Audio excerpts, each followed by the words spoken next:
Now, can I please ask your valedictorian speaker, Ben Hamilton, to come on stage?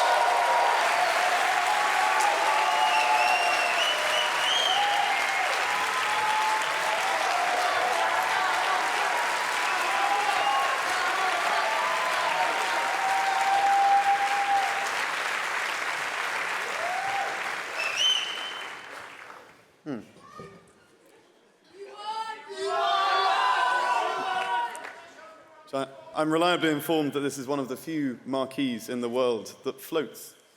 So stay where you are. We might just end up a few miles downstream by the end.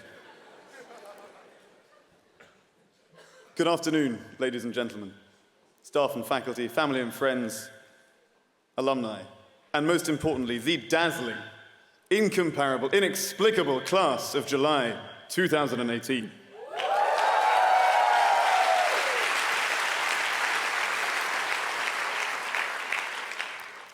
Thank you for giving me the opportunity to speak here today, and despite having just described us as inexplicable, I will do my best in the moments that follow to contradict myself. If you were ever in my study group, you'll know this is one of my talents. I won't dwell on my own journey here because it's far less remarkable than those of many of my classmates. After leaving home, I spent 4 years at university. 4 years at university, learning that I was not as clever as I had thought. I then joined my country's armed forces and spent 7 years discovering that I was nowhere near as tough as I had imagined. And so this time, like last year, like some of you, I was seeking a place in which to reflect. Somewhere untouched by the outside world, unaffected even by the passage of time.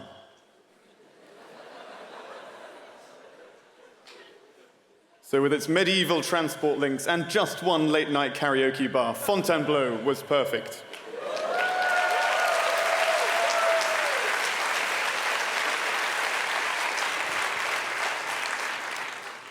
On arriving, I found one campus of a business school and several hundred intelligent, talented, driven young people from the 4 corners of the earth. And at this juncture, perhaps we could just thank our parents and families, many of whom are here today, for their part in making all of this possible in the first place. Please join me.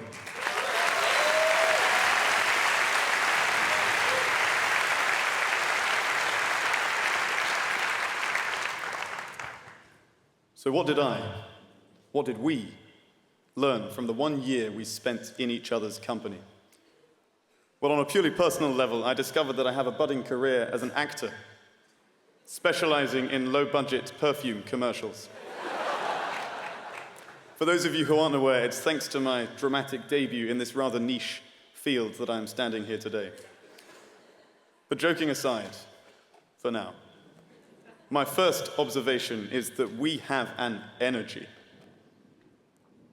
I saw that when you bring together a group of people such as this, that place fizzes with energy. We had clubs and societies, held treks and travels. We launched armadas on the Andaman Sea, invaded Barcelona, Bangkok, and laid waste to Barbizon. There were job fairs, fundraisers, glamorous balls in chateaus, and clamorous raves in rooftop bars. There was romance. Some conceived business plans, others conceived babies. Yeah.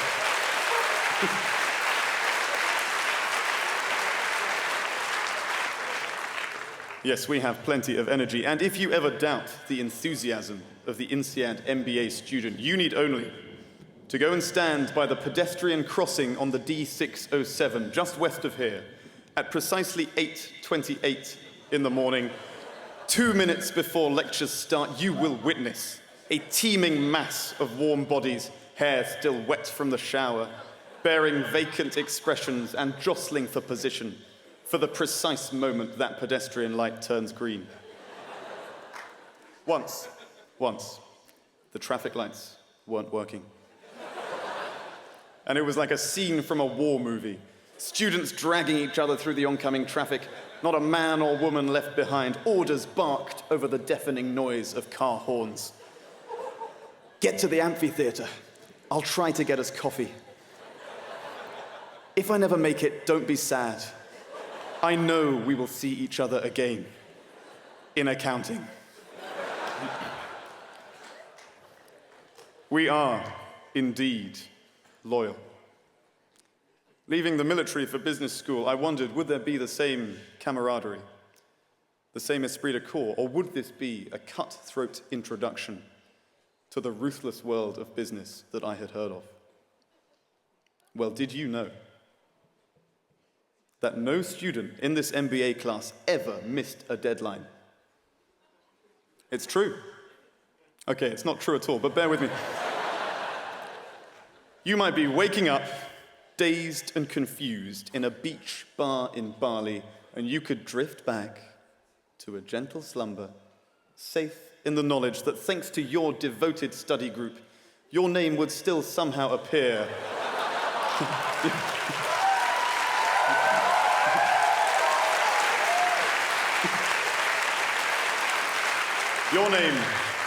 Your name would still somehow appear on the cover of a 30-page report about something called intraocular lenses.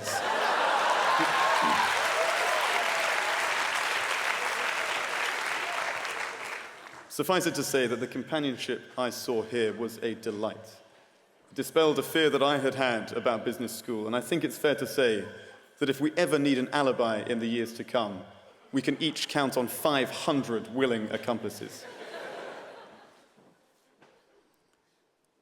We laughed at each other and we loved each other. Some of you explored this latter notion quite extensively. The affection we felt for each other came not in spite of, but because of our differences. We were all a minority, and so no one was a minority. From 74 nations, we each brought the best of our respective cultures, and a rich and unique fellowship emerged. One whose characteristics will be imitated with each new class, but which will never be repeated. And in that fellowship, we obliterated stereotype. There were sober Irishmen, humble Americans, a tactile Finn. There were Brazilians who can't dance, though not many, granted, and Lebanese who just sometimes want a quiet night in. We even had that rarest of creatures, the unapologetic Brit. Do you know, at this point I did want to say that we had quiet Italians, but we don't.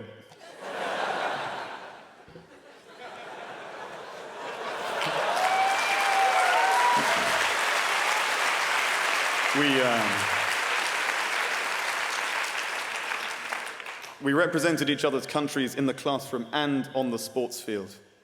As an Englishman, I never imagined that I would be asked to play for a German football team. And I was amazed how many own goals I scored before they realized what I was doing. You thought it was going to be a World Cup joke, didn't you? Come on, we're better than that. Sometimes we wore national dress. More often, we wore each other's national dress. Sometimes women dressed as men, very often men dressed as women. And as we pulled on these clothes, we shed our preconceptions. Once, in the half-light of dawn, not far from this spot, we assembled on a freezing cold day in December in our most absurd attire. The massed ranks of our nightmarish army besieging the gates of this very chateau. Incidentally, I think the previous tenants here would have been impressed. Say what you like about the French monarchy, but they were very good at dressing up. We dashed to school, as did our colleagues in Singapore, for the most surreal day of lectures we are ever likely to experience. One where classes were filled not with students of different nationalities, but with babies and ninjas, cavemen and sumo wrestlers. Yes, if we had any prejudices left by this point, then fancy dress was surely their death knell. And so, From this historic place where once kings and emperors bade farewell to their troops, we bid each other farewell. We have passed our basic training. We are no longer cadets. Instead, now are we not the vanguard of a vast force? And as we leave here in small bands of determined men and women, how should we make our marks on business and on society around the world? Well, I came here to learn about business, and I saw that it doesn't always have to be so serious. We need only take with us the energy, loyalty, and laughter that we so ably employed this last year, and we will lavish prosperity and happiness on those that we care about. Today, I offer no single cause worthy of our attentions, for there are so many and our talents so diverse. There are those of us here, the very best of us, who will dedicate their lives to a worthy cause. Others will choose different paths and will have their loyalties drawn in many directions, but we will all face challenges, see great successes and setbacks. All of us, whether we choose it or not, will have the chance to fight for a noble cause. And when these moments come, march not away but to the sound of the guns, knowing that as you do, you will have 500 of us at your shoulder, and that with just one call, you can summon the full force of this jolly band of brothers and sisters. Thank you.